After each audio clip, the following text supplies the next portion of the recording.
Aujourd'hui, c'est notre quatrième. Lelo eza quatrième. Lelo eza quatrième. Je viens de la prière. Tobandaki marathon de la prière. Depuis ebandeli ya moi oyo.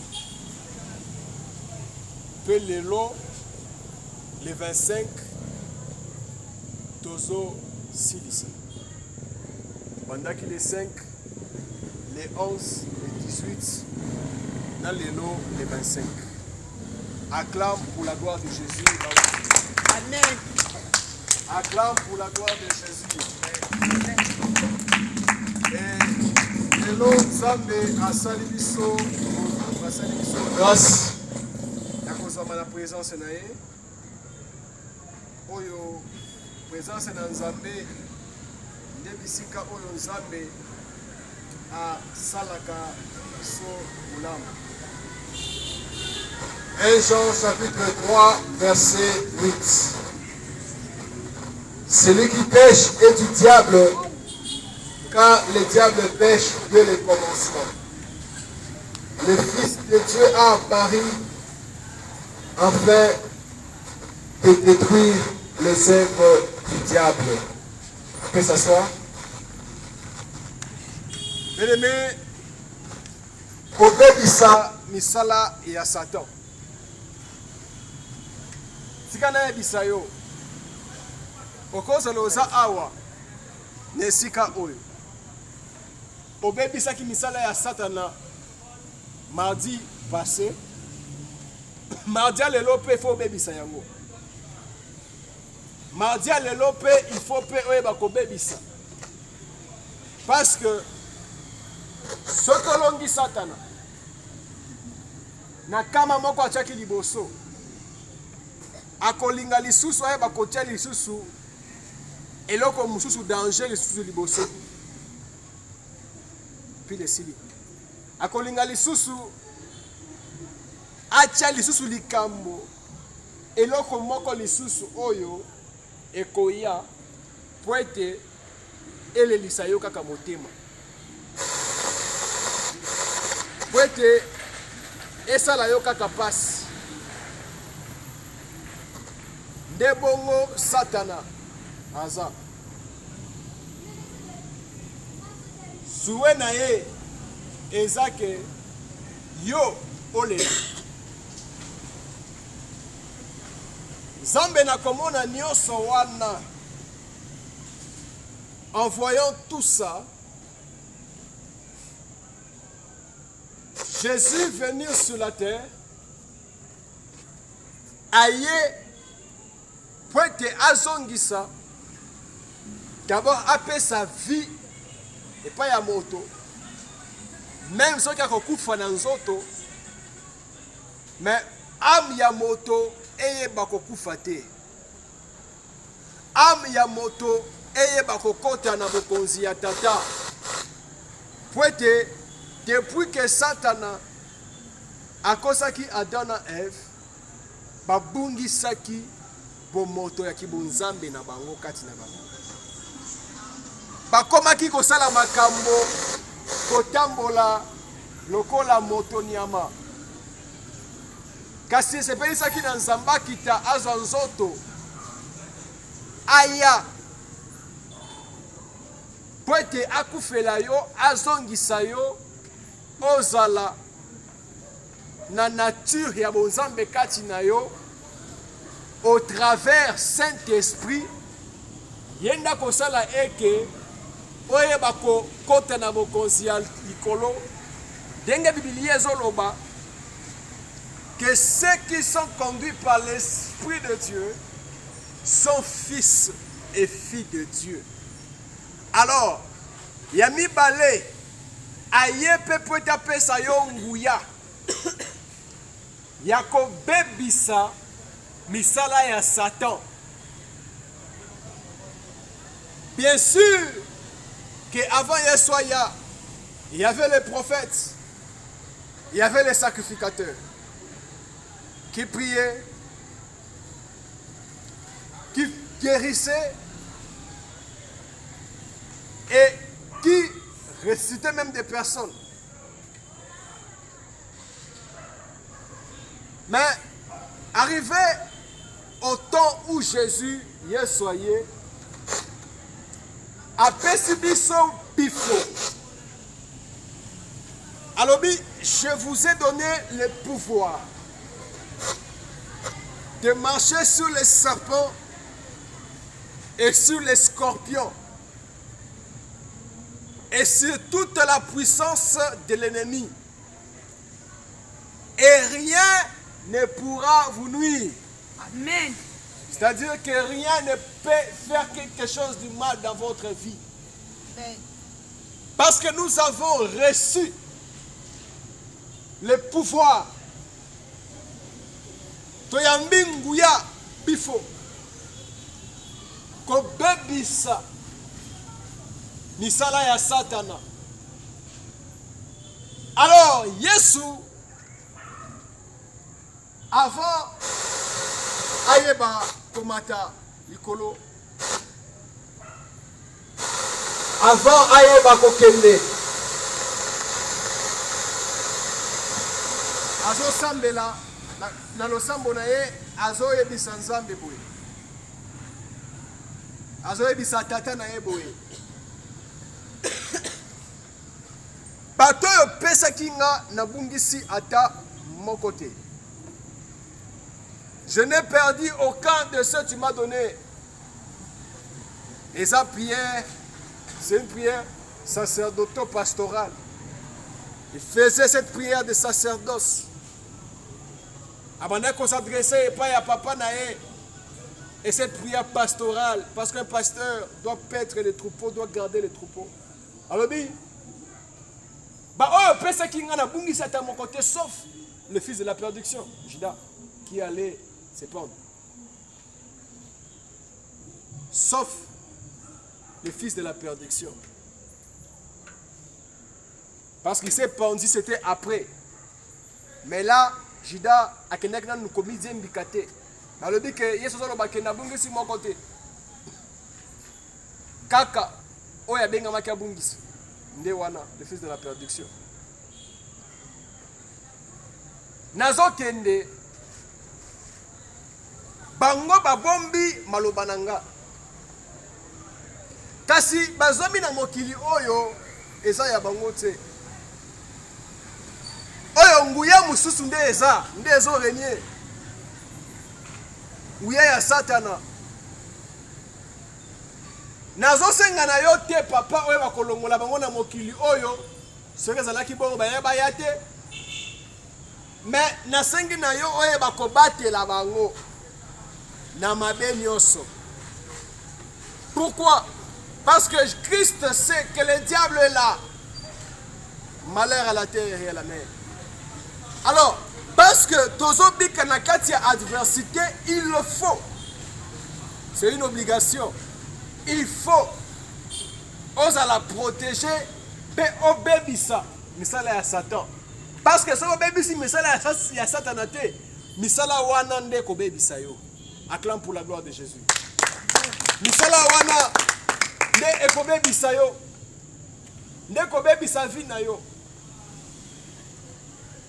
Yango ozalaki bien, mais arrivé à un certain moment, même dans ton mariage, même na kati ya libala na yo makambo simba lisusu te.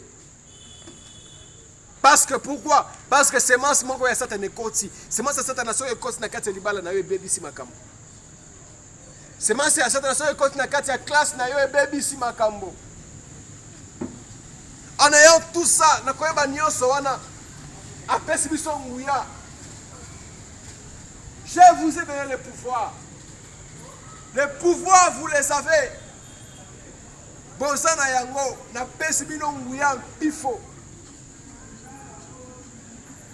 Yakobebi sa misala nyonso ya Satana. Misala nyonso ya nyoka, ya scorpion. Parce que le serpent, c'est l'image du diable. C'est l'image du péché, c'est l'image de la ruse. Mayele mabe, la ruse. Les sorciers, bandok bazar risé. Akolinga peut-être aye. Nandenge ya kibo gentil, nandenge ya kibo ndeko. Nandenge ya kibo voisin. Mais aye bi que aye na mission pour te détruire yo. Mais aye na na rythme wana parce que les serpents, le diable, il est risé. Il a la rise en lui. Péris ou un objectif dans vos amis qui bénit sa vie. Et bien, ensemble. Atikeli biso nguya. Alors, nguya wana à chaque fois aux autres tambola. Ata soki makamunu eza malamu. Yebisaka nzambe. Je n'ai pas de problème. Les enfants, banananga, mobali mwasi, baboti, mes frères, ma femme, mari, problème ezate, mais kasi. Nyonso ya mabe o satana chaki liboso, nzambe nazo bebisa ngo lelo. O nyonso za liboso. Ata soki siko nazo bika malamu. Ata soki siko problème ezate. Mais o nyonso za liboso. Nazo bebisa ngo lelo. Amen. C'est ça l'autorité. Amen. C'est ça l'autorité que Jésus nous a donnée. Ndenguya oyo Yesu apesi biso. Apesi biso nguya wana. Yako bengana Satana. J'aimerais préciser. Zambe apesi mutu moko te na mokili oyo nguya ya koboma Satan. Ya koboma démon. Ndoki nda kufaka. Mais démon akufaka te. Satan a peur kokufa te. Parce que soki Satan akufi. Akufi lelo. Et que Yesu akozonga d'ici 3 jours.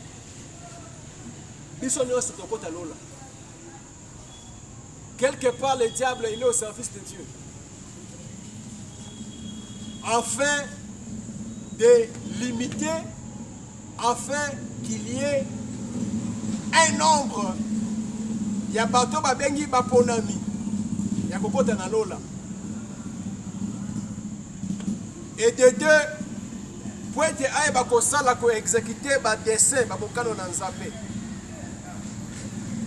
Il sera lié pour 1000 ans. Personne a l'autorité de dire Satan, je te tue.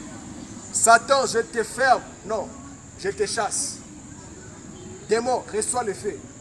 Il brûle. Et il fouille pas. Peut-être pour dire bon. Comme Jésus dit, va. Démon, esprit impur, quitte de cet homme. Et ne revient plus jamais. Abimi à Képo na libéla. Pour les autres, s'il se garde toujours bien avec son Dieu. Parce que Christ a dit que maintenant, je ne te condamne plus non plus, mais ne pêche plus. Afin que rien de pire ne t'arrive.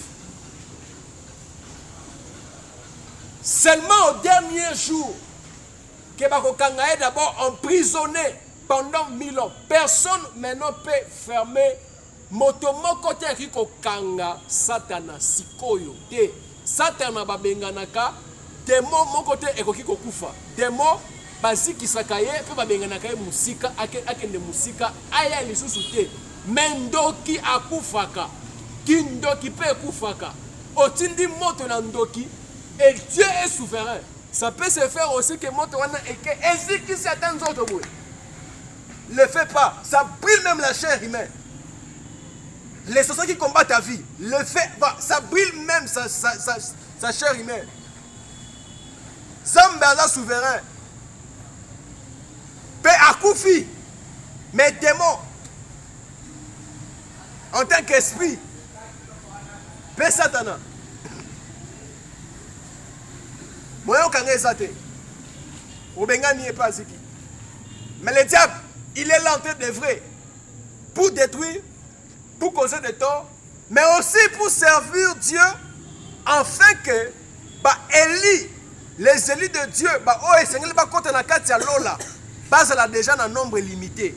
Parce que ce qui a fait bato nyonso bakobotama après lobby bango nyonso bakozala sauver.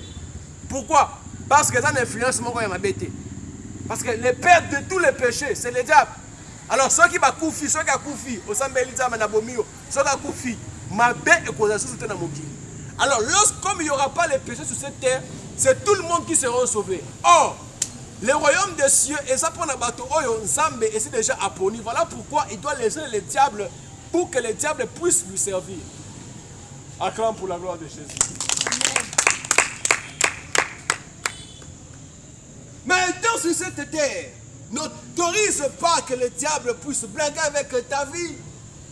Qu'autorise que Satan aille blaguer et pas na yo abanga kima. Résistez au diable et il fuira loin de vous. Le diable fuit. Satan a kima ka. Besoin de telemelaye akokima. Mais akokufate akokima.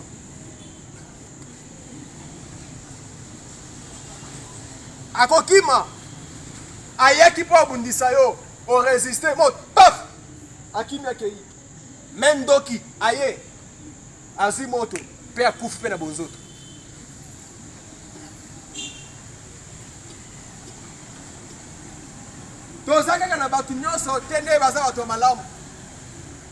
Nous vivons avec de ceux nabato oyo mission na bango makanisi na bango saka ndengo yo zabongo mobile na yo akimayo mwasi na yo akimayo mwana ome mi wana kufa okata classe pona ba écolier o baza awa okata classe osala vie mo ya mabe. Il est content. Il est content.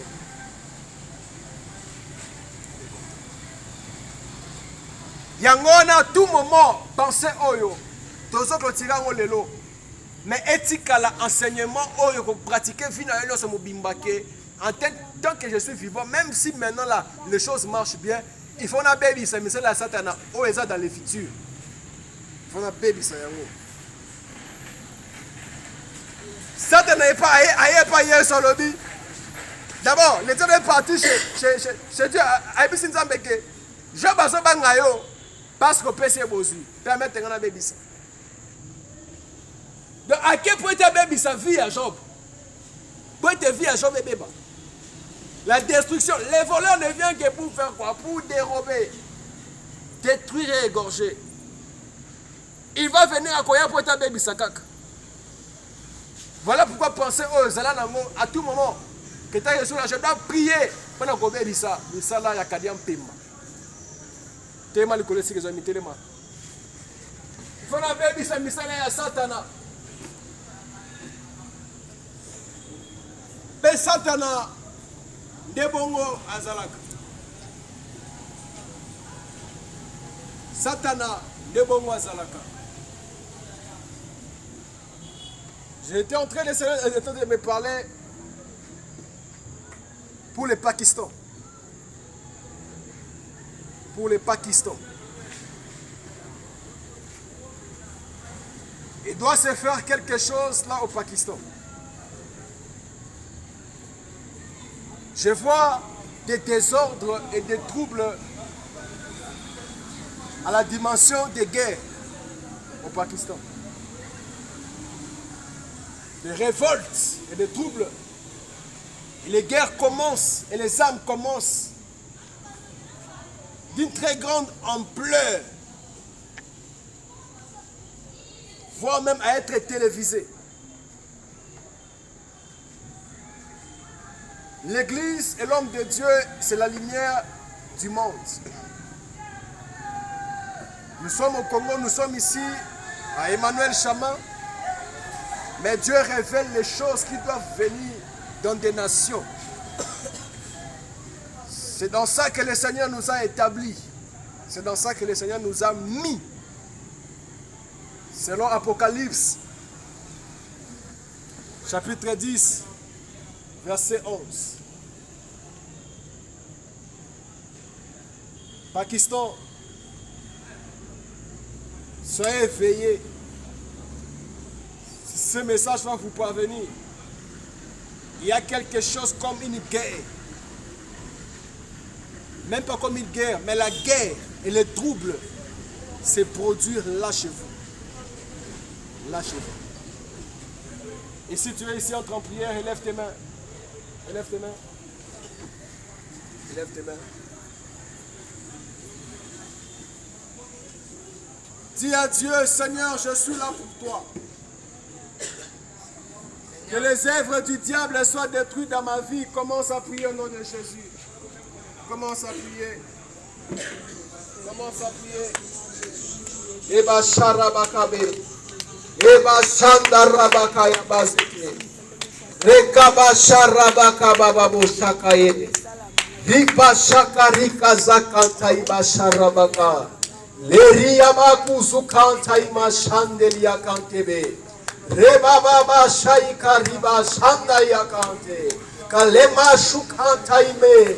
Kalema zakanta basherebe kababu ribanta imaze riba shanda rakanta imazuka riba kabashare ribante ibakaye rinta bababo shaka ibazaka reba shanda liaka rimante yabasharebe ikarabaka bababosha ikarabakanta imaze riba shame iba bababo ikarabashaka raba ebazaka iba shandele rikashakanteke écoutez s'il plaît rikashakarabaka honorable devant cinétique ribaché rebazukanta bababo